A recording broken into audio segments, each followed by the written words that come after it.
Simon Mason chatting to Calum Giles about the Mercian Academy. Give yourself an intro. Hi, Calum Giles, owner of Stickwise Hockey.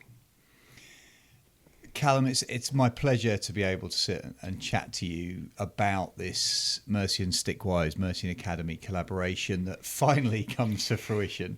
Obviously, we've known each other, we go back, we have history. You made me look stupid on multiple occasions, but hopefully it helped you as you went across your Olympic career. We've both been fortunate enough to be in that environment in the past, but now this is about creating kind of learning for new people in the sport, in a world that's moving really quickly. To come together now as that collaboration, what does that mean to you now we've had a chance to chat?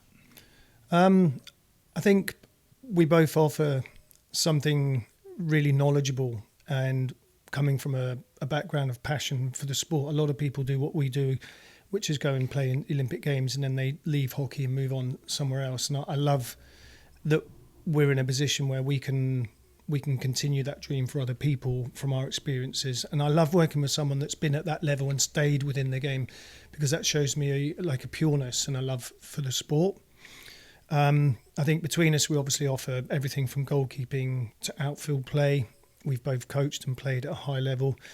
And I think the collaboration between what Mercian brings from an equipment and apparel point of view, and then what Stickwise can also bring from a coaching and a camps clinic point of view, it's a really good mix that we can kind of tackle every area of the game in a sort of one-size-fits-all solution. So I think the prospects are really high for us to go forward and take hockey for those that are wishing to start the game from scratch, but also those that are already at a high level and looking for what is the difference between good and great.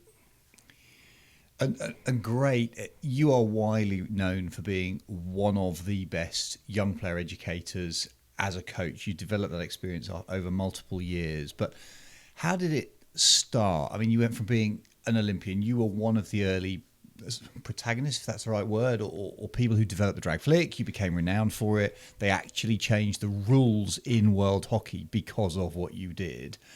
How do you go from that Olympic level performance now or then into educating young players? That some people see that as a big jump, but actually was it natural? Is it something that it was a desire that you had? Where did it come from? Well, I coached juniors when I was a junior. I didn't do well at school. I didn't know at the time, but during my school period, I was extreme combined ADHD, in a system that didn't know what ADHD was. We were just labelled as troublemakers, in a state school that didn't really know how to manage me. And that's how I got into hockey in the first place. As a 5-year-old, is my neighbour just taking me off to play hockey when my parents, struggling a little bit with me. But hockey was always what kept me on the straight and narrow. It put me in the right direction. And my mum will tell you that if hockey hadn't intervened and been such a big part of my life, would be either dead or in jail. And we openly discussed that. And it's the truth of where I think I was headed. So I played a lot. And then, having messed up school and come out with nothing, I started coaching. I got asked to coach at my club back in the day, and it was before even I think Premier Leagues really had proper coaches. And with all the testing I've had for my ADHD, I think I'm in the 98th percentile for analysing, problem solving, which are two of the biggest things that you need as a coach. So from 18 years old, I started coaching. And it was what I did before I played internationally. And it was the sort of career that meant that while I was playing for England and Great Britain, long before lottery money and contracts were involved, it meant that when I was able to go to work, I was actually able to be on a pitch. So I saw it as an advantage. I mean, the disadvantage when you're self-employed is when you're away for a month at a time, you don't earn any money. So it never made any money for me, but it gave me the opportunity to really analyse the game from a young age. And I coached all the way through my Olympic career. So I might come back from the Olympics, say in Atlanta, as I did in 96, and then I spent the next 2 months travelling, coaching up and down the country immediately. So the transition when I retired in 2000 was really easy. It was just something wasn't added, it's just something was missing. And what was missing was travelling the world and playing international hockey, really. And with that those life experiences and how important hockey was to you, we talked off air a little bit across the course of this morning about some of your coaching philosophies. And is that why providing great coaching, so there's a lot of coaches out there, there's a lot of content that's out there, is that why providing great coaching accessibly to younger players is so important, not just for the skill development, but because of maybe some lifestyle skills, maybe some accessibility to other experiences? Is that why the whole thing is a kind of this ecosystem of development? Yeah, I'm very grateful. I mean, everything I have, and I was just thinking yesterday, I'm so grateful. I came home after a long day's work, and I've got my wife and son there, and I've got my dog, and I met my wife while I lived and played hockey in South Africa. I've got a son that plays hockey. Everything I have, my house, everything I have is because of hockey. I don't know that I ever would have had, and I haven't. I mean, I left school and I worked at McDonald's. I did Burger King. I was a cleaner at Pizza Express. None of these jobs would have worked for me. I need that ability to do what I want, and that a little bit of going rogue and doing what I see and fixing what I see in front of me. And coaching allows me to do that. But you never know whose life you're changing or impacting on. And when I coach, I'm not just doing it to teach someone to push or hit or slap or drag flick or play well. I'm doing it because I love doing what I'm doing. It's given me everything I have, but I might be the one good thing that happens to that person that day. And I work at a school now. I work at Worth School, and it might be they've had a terrible day. They failed some exams. It might be they're struggling in an area of school. You don't know if people are being bullied. You don't know what's going on. But if they come to hockey and that time they spend with me gives them an opportunity to see life in a different way and to leave in a happier state of mind or see things more philosophically, I just feel that as a coach, we're so much more than just coaches. We're life changers. And that's what I love about my coaching, because there are people, and I'm sure it happened to you, that along the way said something to you as a junior that made you feel like you could be an international. Because I guess growing up, I felt it was for maybe people at private schools or rich people or people that know people. I didn't come from any of those backgrounds. And I try to get that message across that being an international or playing Premier League or being a great player comes dependent on how hard you're willing to work for it, but you have a right to go for it. And yeah, I mean, it's obviously such a complex set of dynamics that go through. I love the fact that it might be that you're the one good thing in somebody's day. They've had a rough day and they can get out on the field and they kind of forget the rest of it and just work on specifically your skill, drag flicking. You taught me some drag flicking and I've just been picked in a team because of it, and it's all because of you. He says 30 years after any sort of relevant goalkeeping. But the value that you represent, it's a little bit of the philosophy of this whole project, which is, so as Mercian, we exist in a fast-moving brand world. And for us, it's about value added. The social media world particularly, it's about the 15 seconds of content and we doom scroll through. But it's, for us, there's an audience out there, which is the long-form content and having a depth of knowledge and a depth of delivery that plays into our win before you play philosophy. It's an understanding of a skill set.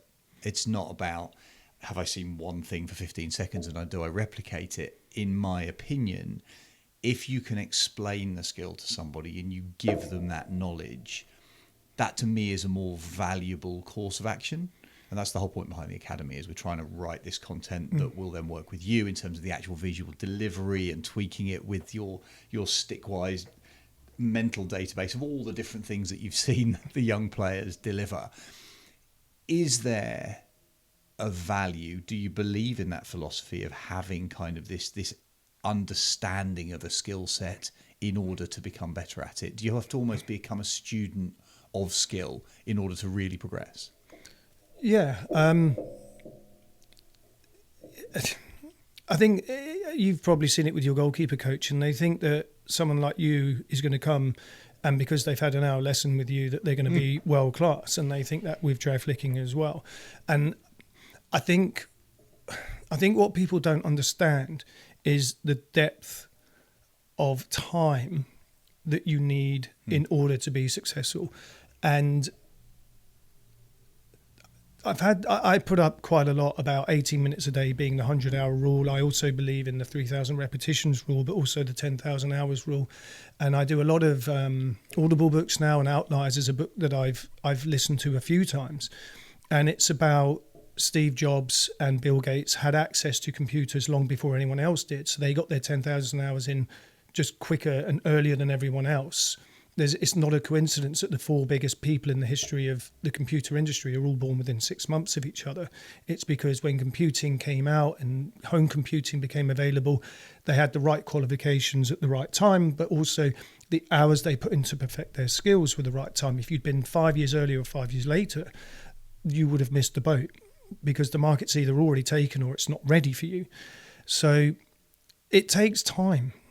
And as much as occasionally people on Instagram come back and say research shows the 18-minute rule it's not real and all that, isn't it better to have something to shoot towards than nothing to shoot towards? And even if it isn't right, if you're training for 18 minutes a day and you do the 100-hour rule, you're 100 hours better than you would have been. Yep. So it's all different for some people. I coach people different skills all the time. I'm doing summer sessions at the moment. And the first week we did defending, and a percentage of them picked it up very, very quickly and some struggled. But the following week when we did slapping, that 15% did it really, really quickly, and the guys that got defending didn't. So everyone's brain works differently. And as much as people may not understand ADHD or that fact, we are all different. We're different physically, but our minds and our brains are chemically different to people. And it's not right for us to say, why doesn't he get it? Why aren't they doing it right? Why are they doing this? Because they don't think the same as you. They don't think the same as me. We're all different. And I think it's important that taking that all into account, you still have to put the effort in. You still have to just work hard. And the only thing that you can really do is I put hours into my drag flicking. I heard when I started drag flicking after the European Cup, we both went to under 21s, that Bovelander was hitting 100 balls a day. And that got to me long before social media or Instagram and or any of this. It just there was none. No, at that point. But those rumours still spread to England all the way from Holland, and I knew exactly who he was. It wasn't like I could watch Bovelander. I went out and I used that philosophy. I went out and I did 100 balls a day, and I had no idea what a drag flick was. And I did it. And I did it when it rained. I did it when it was cold. I might have to climb over a pitch when it was locked and get in there and do it.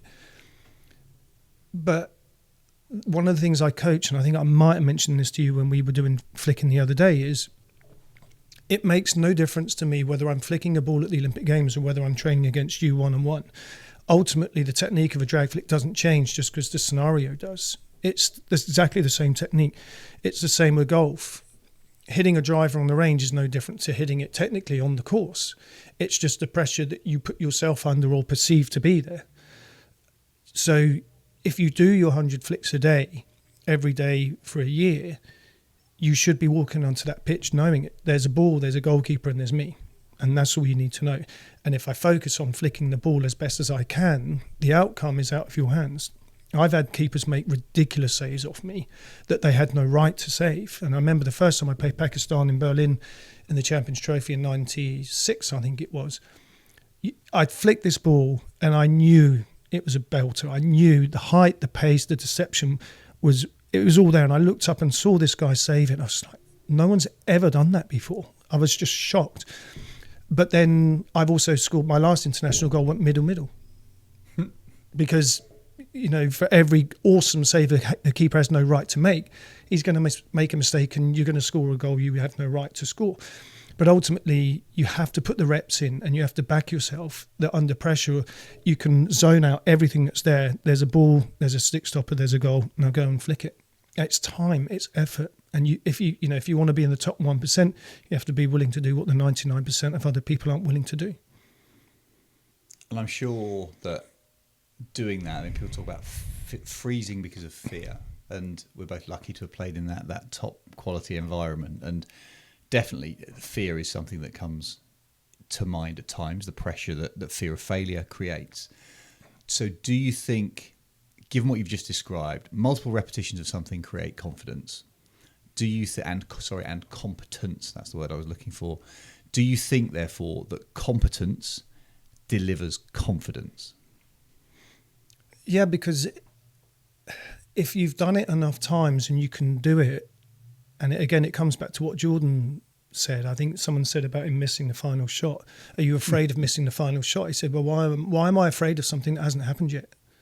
And it makes perfect sense. Again, for him, there's a ball that he's throwing through a hoop, and he's done it a million times, just as Steph Curry is and Kobe did after him. You can only do what you can do. The outcomes of whether a keeper makes the right call, the right choice, is quick enough, reads it early enough, that's out of your hands. All you can do is your best. It's either good enough or it's not. And when I coach my players and when I coach my teams, I put no fear into them whatsoever. They're told to go out and do their best. And if the other team are better than you, then you'll lose. But you should never be hard on yourself, and you should never think negatively of yourself if you've done your best and lost, because what else is there to do? There's, you can't do better than your best just because you want to, just because somebody's better than you. So all I do when I coach is just be the best that you can be. And I have 3 rules every time I coach, whether it's at Stickwise or club or at school. And the first one is safety. You're going to get hit. You're going to get hit by a stick or a ball on the shin and the hand occasionally. That's part of the game. But I don't want people getting hurt because of stupidity in, just not thinking. The second one that I think we'll come on to a bit later is you have to enjoy it. And the third one is just be better than when you arrived. And that will come in different ways. That might come in you're a better drag flicker at the end of a session, or you throw a longer aerial at the end of a session. It might be you just understand a 2-on-1, or you understand the press better. But even if it's only 1%, you're 1% better. You don't even have to put percentage in. You can say, I'm better now. And then you can let the brain do what it wants with it. As humans, we're designed 70% to focus on negativity, which is why all the press that you read is negative, because they know that's the hook to get you in. And my son played cricket just the other night, and he batted really, really well. And it's one of these where if you're out, you lose 5 runs, but you stay in. And he hit 4 fours. He hit one ball so hard, he hit his own batsman in the head because he couldn't get out of the way in time. And he took the game from dead and buried to they were right back in contention, but all he could do was sit in the car and be grumpy about the 1 wicket. I'm like, but you did so many great things. Don't be that 70% of the brain that's only willing to think about that one bad thing you did. Because if we do that, I don't think we'd ever leave the house in the morning. No. Just as long as you're better at the end of every day than you were when you woke up, then it's a great day. Firstly, obviously, I hope that the other batsman is okay. He had a helmet on. He's fine. He's That's fine. All right. So moving on, I love the be better thing, particularly in the world that we live in is so fast moving, and I do think that people get focused on the end point, and somebody who's, let's keep going back to drag flicking, but there's far greater skill set about what you will deliver via Stickwise for the academy, is they see you. And they want to be you, as good as you, but actually it's a whole load of process to get to that point. So one of the philosophies that we have with Mercian and with the academy is to have this 3-tier structure. Everything sits in these 3 buckets within the company. So Genesis, Evolution, and Elite. Genesis very much being the beginning and where people start from, and then they move through that progression. And some of them will progress it up into that top elite level bucket. Do you think that, well, I hope you do, because we're working together, that is the correct philosophy of having different tiered structures within a coaching framework? But also, do you worry that younger players want to get to the end too quickly? Yeah, absolutely. But first of all, I believe in the tier, and I talk about a pyramid. The pyramid, the tiny bit at the top is your Olympians. And the game isn't about them, because if you're a manufacturer selling products and you're only selling to them, you're not going to make any money. No, they all want it for nothing. First of all, they want it for nothing. But secondly, it's such a few. I'm hockey through and through. It's been my life since I was 5 years old. And I give far more than I'm paid to deliver at every club that I go to, and the same for every school. And I am very aware that no pyramid exists without a great big huge solid foundation, and that is your parents that give up their time because their kids play and coach and umpire, run a bar, or they run selling second-hand kit. It's the vets standing at the bar. It's your third team, fourth team, fifth team that love their hockey no less than an international loves their hockey. And if you take away that, then the pyramid crumbles. And yeah, you've got to work your way up that pyramid. And for some people, the best they'll ever be on that pyramid is one layer up from beginner. But they are no less important to the game as a manufacturer or as a coach than the top of the the pyramid or the bottom of the pyramid. So I do believe there are levels, because you can have an unbelievably good Hoofdklasse career and never play international, and still get all the hype, the glory, the feeling of winning a league or a playoff, or being an inspiration still to the younger players that watch, even though you're not an international.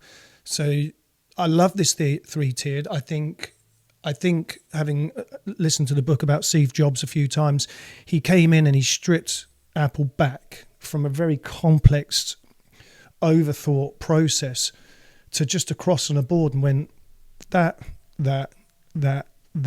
done.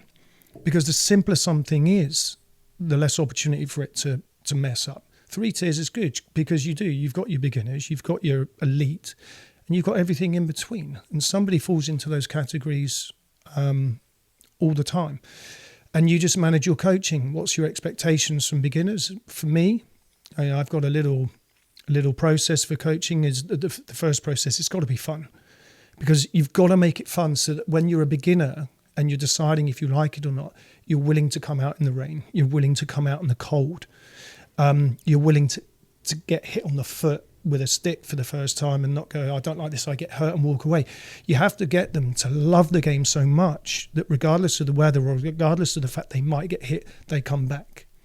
And then obviously they progress to the middle layer, and then every school, every club loves to be able to boast that they produced a Zach Wallace or a Jip Janssen or a Simon Mason or maybe even me, because they know that that's going to inspire the other 2 layers of that pyramid. So every layer is important, and I think if you think that your business runs on the elite, then you're sorely mistaken. And this collaboration, obviously, it's about delivering this long form content into the marketplace. So Mercian Academy Stickwise collaboration means that you will be delivering a huge amount of visual content as part of your overall business, just kind of working with us for part of it. But there's a lot of people out there. So what, in your mind, separates good from great? It's really hard without sounding like you might be bad-mouthing other people, but let's just focus on what the intention is for us to deliver. Yeah, so how are we going to make it great? I think for us, we're not going to oversell it. I'm not going to say anything to sound like it's more complex or difficult than something is. You know, sometimes you see coaches saying like, rotate this, cock that, turn this, do that. And you're like, my coaching philosophy is all about problems and causes. A lot of people coach problems. And the analogy I always use is a boat that's sinking.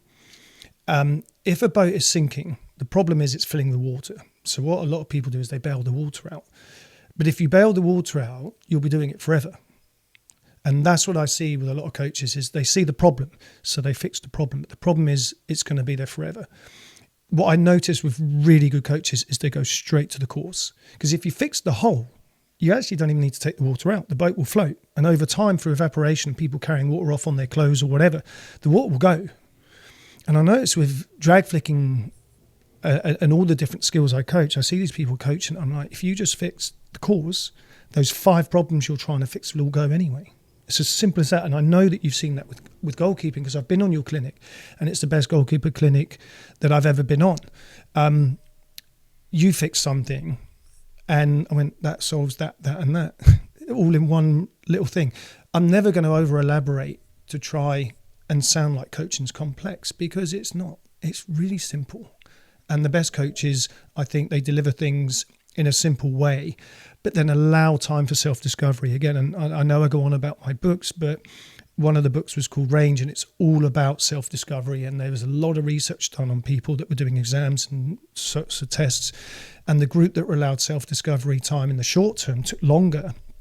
So it doesn't look like it works compared to people that are prompted and helped and overcoached. But when they were retested 6 months later, the ones that were allowed time to self-discover had significantly greater results than the ones who were prompted and given too much help, who actually learnt nothing. So simple, concise, lots of time to understand it, and then only step in when you need to. And when you are stepping in, and currently in this the independent Stickwise environment that you have, you're stepping in, you're making people better, and you're doing that regularly. So what you're doing is already successful. I know why I want to work with you from a Mercian Academy perspective. Why does it work for you as well? Well, I said earlier, everyone's different, and I've already alluded to the fact that I'm ADHD, and the fact that coaching is about you can't be pre-planned. You can't go in with a one-size-fits-all. Your drag flicking, for example, when we worked with you, is, what are you, 6'3", 6'4"? Something like that. That's going to be very different to me trying to teach a 14-year-old girl who's quite small and petite. So I can't teach her the same things. I have to look at you and see where you're at. And I think, I've seen it a lot where coaches go in with a preconceived idea of a group and they coach them like beginners, and they're working with TA players. So those players have switched off because they can do that. You've got to assess what you've got in front of you, and then you have to deliver a session that is appropriate for them. And even with golf, whereas it was a one-size-fits-all swing years ago, and I refused to have lessons, what I notice now is my coach tries to make my swing the best swing for me, because I've got my arms are 2 inches longer than they should be. So I hold the club differently, so my swing needs to be tailored to me. And the whole thing about coaching is maybe they already get it, but they just don't believe in themselves. And actually, just give them a bit longer until they get their first one right, and then it'll click. But if you keep talking to them, and they're not going to get that one because they're listening to you all the time. So understanding your players and what makes them work, understanding the body language of, are they listening to you or are they not? Are they upset to the point where they're not going to be of any use today? So just let them have fun. That's the key. And again, something that comes with ADHD is the ability to read people's emotions and all this sort of stuff. So I feel like I have a good judge of when or how I need to work with someone. Because shouting at everyone doesn't work, and being really, really nice doesn't work. It's about knowing who needs what, but also at what point they need either one. Because if you look after their mindset, because my philosophy on hockey is, if you enjoy what you do it more. And if you do it more, you get better. And if you get better, you enjoy it. And then it's just a circle. It's really simple.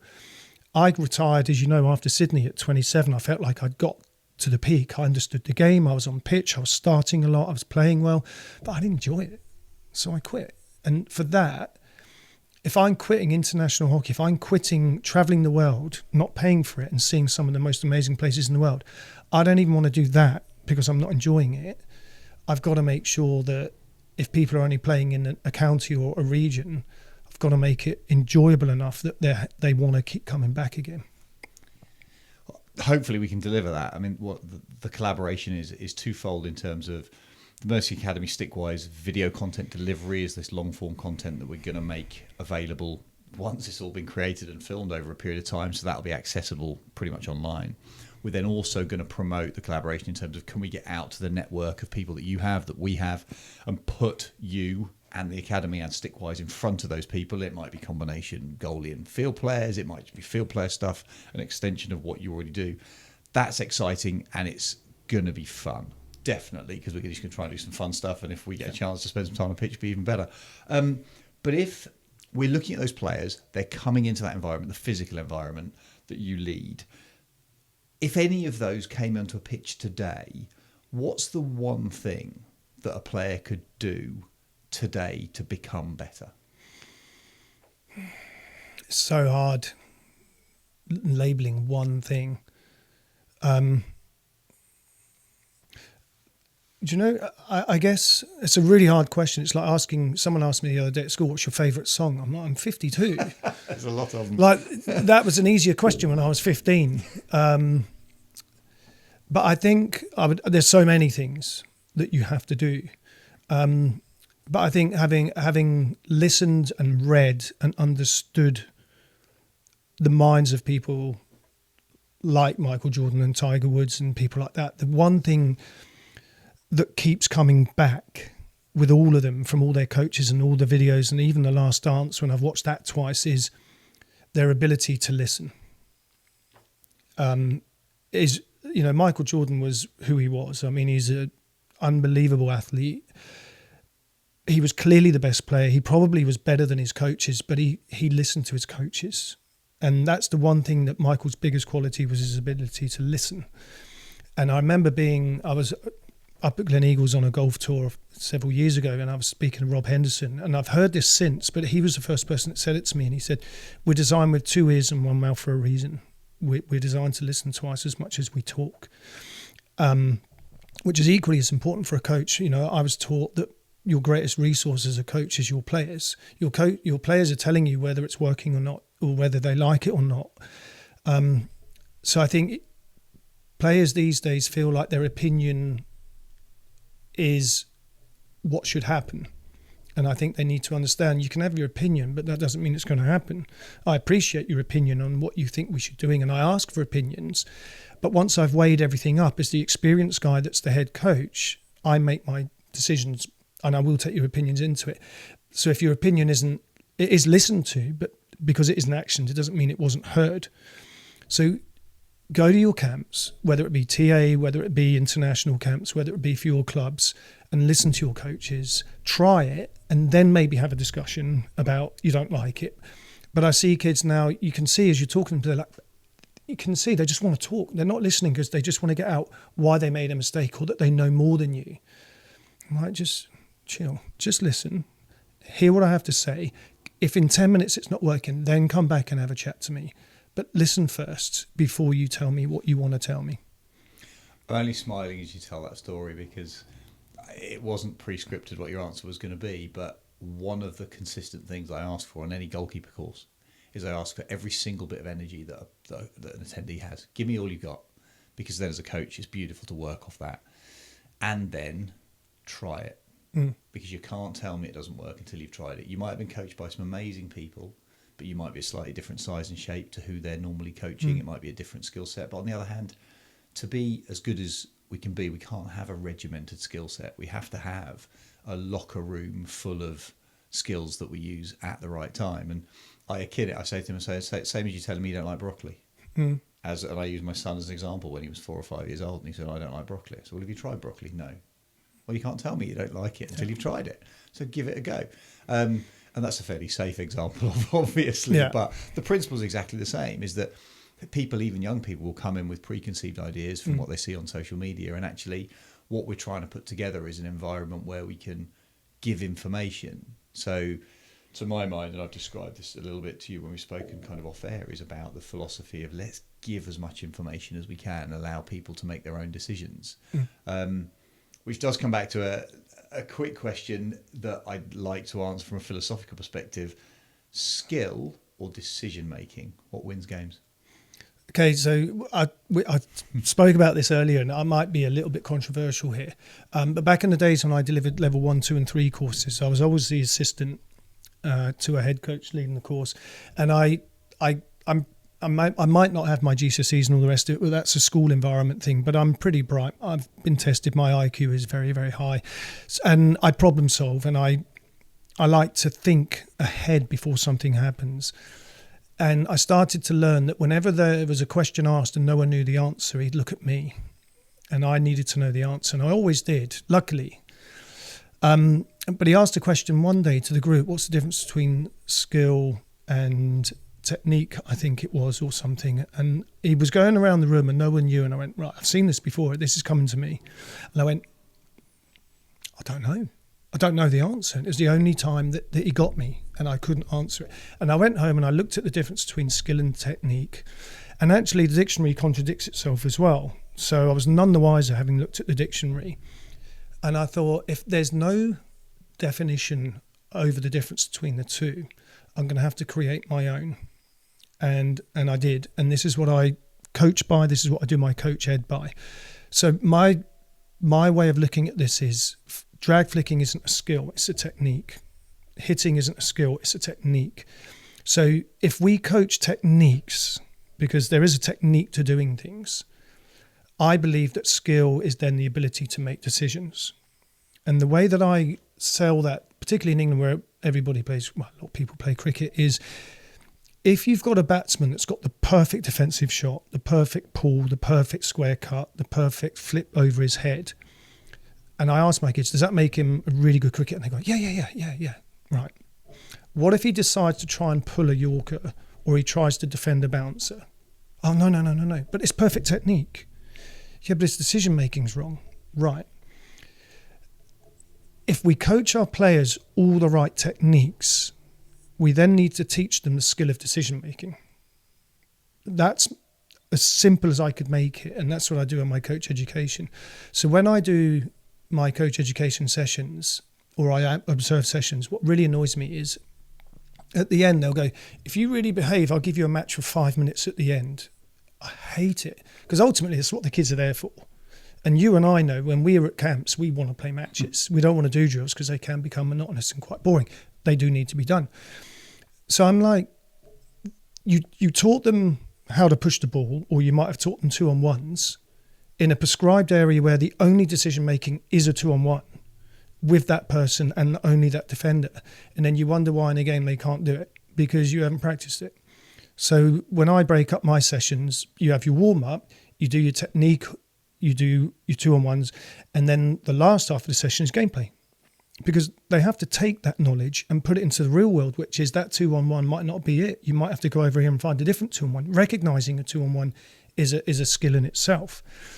So for me, it's technique or decision making. And you can't make good decisions if you haven't got the technique to deliver. So they're equally important. We've seen loads of players with great technique but just make bad decisions, passing across the top of the D when there's a centre forward there. But we've also seen some players that maybe they didn't have the best push in the world, but the decisions were right. So actually it was never exploited because they did it in such vast areas of the pitch, it was never taken from the opposition. So although that's a bit not the answer to the question, I believe if you teach techniques, you have to teach decision making. And the other thing I don't like is, if you do 2-touch hockey, I hate it. I grew up playing it and I hated it. Because if I have one touch and someone's on me and then I use my second touch, I either break the rules and give the ball away, or even at England camps, we just walk away and put our hands up and say, I can't touch it again. So I would learn to just walk away. An attacker who was defending me knew he could just come in and get the ball, which isn't realistic defending. And the idea is that if we only have 2 touches, we don't dribble too much. So it doesn't work. It doesn't teach us to play hockey properly. It's impossible to play hockey with 2-touch all the time. So my way of getting around that is I say you're not allowed to score until you make 5 passes. So if someone's under pressure, they don't have to pass straight away. They might have to eliminate to find a pass. And then you count the passes. Now they're passing because they want to. And they're passing because it's their decision to pass to somebody, rather than they've got no choice because you're taking away decision making. They have to pass. Maybe the right thing to do was actually to eliminate, not just to pass. So technique and skill, 2 different things. It's technique and decision making. And there is so much to unpick from that last couple of minutes of chat that we will definitely look to address, because obviously the collaboration that we're looking for is, we started at the beginning, it's this long form content, and the fact that we will go in and deliver with the collaboration. We'll deliver stuff at clubs, we'll deliver stuff at schools, we'll deliver stuff to entities. Hopefully the whole thing's going to go global with some of the contacts that we both have. I know that we're definitely going to try and get something in South Africa based on our mutual love of the country. The coach ed piece is really important, and it could be far more philosophical conversations, and we'll come back to that. But just to go back to one thing specifically, because it gives us a really nice little soundbite, is what's the excitement in your head between now partnering between you and I as human beings and you and I as Stickwise and Mercian? I think the fact that, Mercian is more the equipment and the quality of getting the right and the great equipment into people's hands. But again, there's no point in having that if then they're not being taught how to use it correctly. And that's what I do. I don't want to get into the business of equipment and selling. And between us, you have a passion for the element you bring. I have a passion for the element that I bring. But again, it's what you were just saying now. I think, it's such an old saying, but it's so true. If you give a man a fish, he'll eat for a day, and if you teach an fish, he'll eat forever. If you get your coaches right, I don't need to be there for them to be getting better. If we coach our coaches correctly, you can leave, and that the basic skills of first touch, push passing and slapping, for example, and tackling are being done correctly. You can go away and come back and see a big improvement, and then you can drop in what the next progression is. There's no point having 2 people with vast amounts of knowledge in what we're doing if it's gone if we're not there. And I think the exciting thing for me is you should be doing your work in the off season. It's too late during a season to try and learn how to drag flick and hit the ball, because your sessions are team sessions. There's no, you go off on your own. And the opportunity is there during the summer to go off and learn all those new skills. And then the excitement is coming back in September, pre-season, and starting to learn, as we said earlier, decision-making as to how to do those or do them under pressure. We can reach so many more people working together through, the Mercian brand and reputation and everything that's in place. And now you've sort of established that worldwide network. There's somewhere for coaching to go in and enhance that. I think that's what's really exciting. And I think the other thing is, when we go where we're going, we're both going to go there with a passion that, some people you just meet and they have an aura. You don't know what it is. The first time I met a particular lady, I can't remember her name now. She was the greatest decathlete of ever. And I didn't know who she was. And she was at this golf day, and someone had paid for her to caddy for us. And as a team, we sucked for the first few holes. And then she came and everything changed. Everything. We won. We won the whole thing. And she's a Dane now. Dame Mary. She's an Irish lady. And I just remember driving home going, she didn't say anything that I wouldn't. She didn't do anything. But her presence changed everything.